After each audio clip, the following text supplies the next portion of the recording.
How to enable Assistive Access on iPhone. First of all, open the Settings app on your iPhone. Scroll down and tap on Accessibility.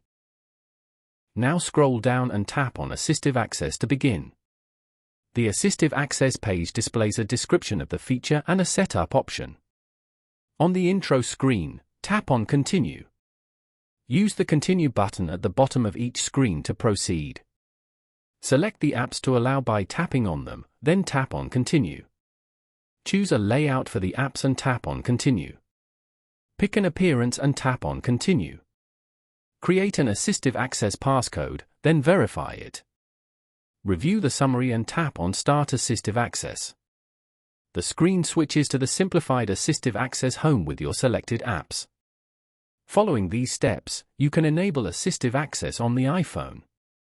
Thank you for watching. Please leave a like if this tutorial helped you, or leave a comment below if you have any questions related to the video.